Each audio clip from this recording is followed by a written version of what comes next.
Let me say thank you so much for inviting me to talk to you this World Book Week. And I'm going to just spend the next quarter of an hour telling you a little bit about me, and hopefully we might get around to answering some of your questions. Let me apologize in advance for not being able to answer all your questions. We don't have the time, but if we did, I would have been delighted to do that. Now, I'm, as you know, an author. I've written 12 published books and about 6 unpublished ones, and currently I'm on my 13th novel.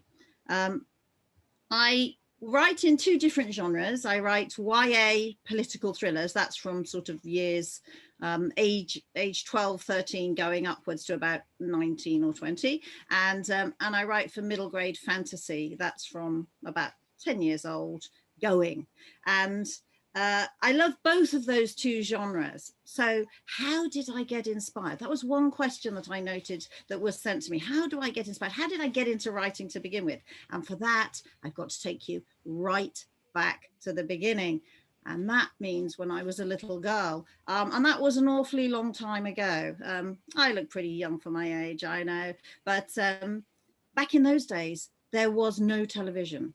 Can you imagine a world with no television, no computers, no mobile phones? And television came perhaps into vogue when I was about 5 or 6, and it was only the old huge black and white sets that were treasured, and I certainly wasn't allowed to watch it. It was only there for my dad to watch the football on, and I had to get on with entertaining myself in many other different ways. And of course, the main form of entertainment back in those days was books. And so I became a reader. Now, you'll be really interested to hear that when I was a kid, there were no children's books. Well, if there were, my family didn't have any. We had lots of books, but they were all adult books. So I had to start reading at age 8 or 9, straight into adult literature. And of course, I found the themes really pretty dull, and there were no pictures. So I would read things like the beginning half of The Red Room in books which had children who started off as children and then went on to develop. That's in Jane Eyre, I think. So so those were the kind of things I started out on, and I longed to read books that were written for children. And of course, when I eventually got to grammar school, I discovered that they had a library which actually had books for kids. Now, they weren't exactly the kind of books we get these days. They were books like the famous 5 and the Enid Blyton series, and they had books like Anne of Green Gables and that series, Little Women, and that was kind of about it. They didn't encourage other kinds of picture books. There weren't a lot of picture books in those days. And so I read all of those things avidly. The library then became my favorite place to be. And I could say just about everything I could lay my hands on that looked slightest bit interesting in that library. And I really thought at the time, why hasn't somebody written lots of books for children? And then around that time, I discovered the Narnia series, and that blew my mind. Here there was a writer who has written a series of stories about another world that you can go to magically. And since then, I never looked back. I always wanted to exist in that other world. And when I couldn't find books that took me there, I would make up stories. I shared a bedroom with my sister, and after the lights were out and we were supposed to be asleep, we would go to our other world. And there, all our toys would come alive, and we would tell stories to each other in the darkness. And our minds ranged right from traveling to Antarctica through to the jungles of Peru, where we would rescue our pet panthers and tigers and bring them back. And then we would go off on other adventures.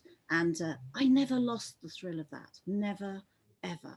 And I longed always to go off into the other world. However, I really wasn't terribly good at writing. I could tell the stories, but I was dyslexic and I couldn't spell. And that really put me at a disadvantage because all my family were quite literary, and they went off to do degrees in English. And in fact, my father was a writer. He didn't write stories or anything nice like that. He wrote kind of literary criticism, which in those days was considered quite highbrow.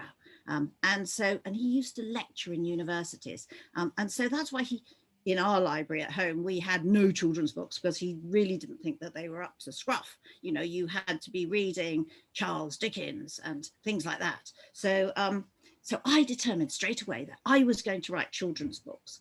And having done that, and then finding out that I was actually quite dyslexic and I couldn't actually spell very well, I decided that I would draw stories. And so I would collect old rolls of wallpaper, and I would start to draw these massive cartoons in which the characters went on adventures and journeys, just like in that nighttime space when my sister and I would make up stories. And I developed that to quite a fine art, really. And when I got to about 14 or 15 and, you know, had the talk with the teachers about what are you going to do and what will you study in sixth form and what is your future going to be, I went home and told my family that I was going to go and study English like all the rest of them. And then I was going to be a writer. And they all laughed and said, yeah, sure. Because remember, at that time, there was no computer, no spell check.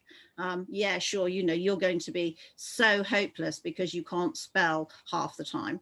So, and you capital letters just appear at random throughout your work. So that's no good. In fact, my father put his foot down and said, you're not going to go to university and study English.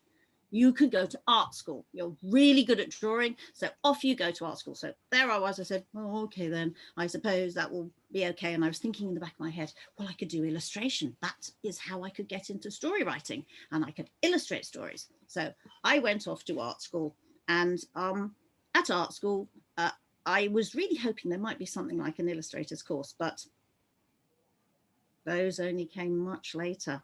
So I did fine art. I went to Winchester School of Art, and I was lucky enough to get a place at the Royal College of Art to study in the painting school there. And but all the time, I really wanted to write stories, and I really wanted to get back to that other world.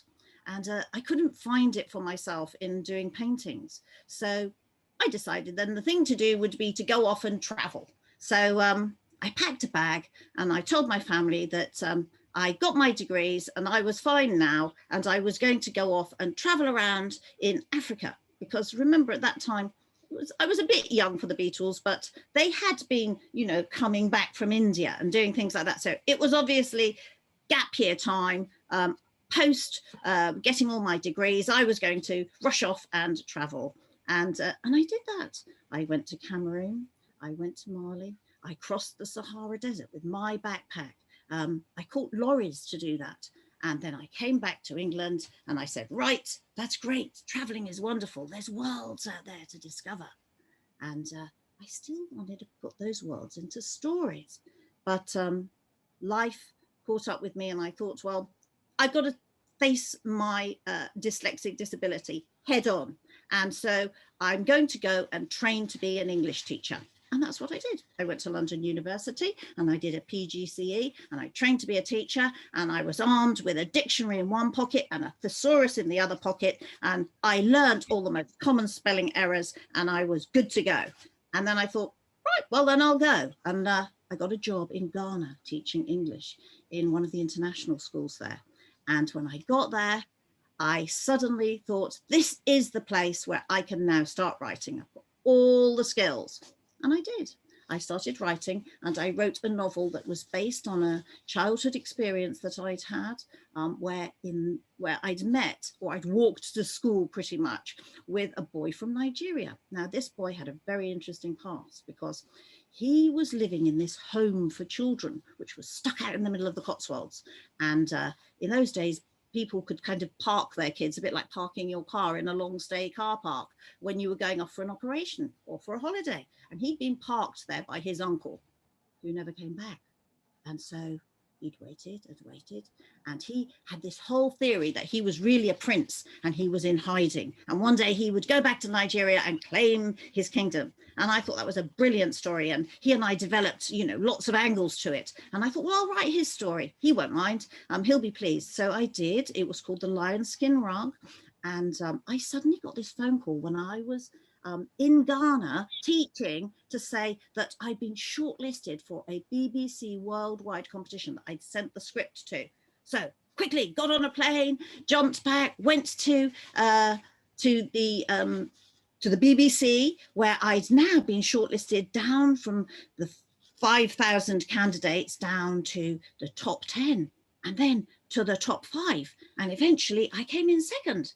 And I had a whole day at the BBC. I met Michael Rosen, I met Jacqueline Wilson, and they all thought that my story was wonderful and that it really transported children into that other world and gave them a whole new experience. So I was therefore really encouraged. I'd beaten dyslexia, I'd beaten my family's expectations, I'd done my travels, I was now going to write my first proper novel. And I did. And here it is. It was called The Door of No Return, inspired by the slave forts and castles along the coast in Ghana. And it's written from the perspective of a child in Gloucester who had a heritage of his family being transported into slavery. And his family are now quite poor, and he is determined to get some compensation for it. And so he has to go on a long journey back to Ghana, back through the door of no return. Now that was the door that they shipped the slaves out through. Back through that door he has to go to find the truth and to get evidence so that he can compel the British to give compensation for slavery. And there I developed a sort of interest in history and politics. And I started to think, well, there must be other crimes out there that the British government has committed that they should be at least brought to their attention. And so I wrote my next novel, which was called The Last of the Warrior Kings. Now, this was a story about a child who had been born in Nigeria and grown up in Bristol. And he had then moved to South London, and he had realized that during the Victorian days that Queen Victoria used to like to go and do this stuff called punitive expeditions, in which she'd rush off to the colonies and go and subdue natives who were rebelling against colonial rule. And then she'd carry off all their famous artifacts and stuff them in the British Museum. And so this boy's like a bit upset about that. And he thinks, well, that really isn't her stuff, is it? So I'm going to break into the British Museum and steal back the Benin bronzes and take them back to Africa. And in the story, if you read it, you'll find out how he got on with that plan. But that also got me into writing my YA political thrillers. And I would take anything that I felt was not okay, and I would write a story for young people in the way the stories I might have liked to have read when I was young. And I cover quite a lot of topics, apart from reparations for slavery and spoliation by historical events. I cover school violence and, well, I won't hold them all up, but radicalization and drug addiction and, you know, some quite edgy topics. But all the time, I also loved to write my fantasy. I never forgot the magic of going into Narnia. I still actually hang a fur coat on the back of my front door, just in case one day when I open it, I find I might be in Narnia. And so I started writing my Snowdonia Chronicles. Snowdonia has always been a very special place to me. It was a place where my family went and hired a caravan every year. And so I got to know the mountains really well and all the mythology of those hills, which I've put together in the Snowdonia Chronicles, which is the Here Be Witches, Here Be Dragons, and Here Be Wizards. That's my latest trilogy that I have written. Now, I guess I should try and answer a few of your questions if I haven't already explained where my inspiration has come from and how I got into writing. And so I've got a few that I'm going to whiz through here in these last few minutes of your assembly. I've got one from Ruben, who asks, what is it like being an author? Is it stressful or is it relaxing? Well, Ruben, if you want to be an author, it's kind of both. But one thing it is really exciting, absolutely terrifyingly exciting. There's a lot of hard work too, and a lot of getting down to it and being anxious about whether people will actually like your stories or not. But on the whole, if you like them, it's great fun. Then Benjamin asks, could you tell us about your younger writing self? And anything that happened there? Well, Benjamin, I think actually might have answered that question. So I'm going to go on to Sydney, who asked me what inspired your writing, and I've covered that. And did you ever doubt that you would become an author? And how did you get over it? Well, I did, of course, because I was dyslexic, and I hopefully have explained how I overcame that. And Kinga asks, how long does it usually take to write a book? Well, how long is a piece of string? Some books simmer away in your mind for a very long time, and then suddenly you'll rush out like a waterfall. Other books you have to sit down and write in a very conscious way, like you're doing your homework. But I would say, in general, it takes about a year to write a book, and it may take a bit longer if the publishers want to go over and over it, and if they have a long schedule for their lists and their editors are a bit busy. Now, I don't know how we're doing for time. Do we have time to get one more question in? Yes. Okay, so Maria asks, how many re-edits do you carry out on average before the book is ready for publishing? That is a brilliant question, Maria, because it's all in the rewriting. It's in that polishing. It's in that going into detail. It's in that word smithery in which you exchange one word, which just has that little more nuance, that little bit more of weight in there. And I can tell you categorically, for when I wrote The Last of the Warrior Kings, I had 33 re-edits on it to get it absolutely right. So don't be discouraged when your teacher says you could go back and do a bit more work on this. It's all in the reworking. Now, I hope that's been interesting for you this morning and has inspired you to get out there and read books. And if you want to be a writer and you are worried about whether or not you can do it, don't lose hope. Take heart. Where there's a will, there's a way. Thank you.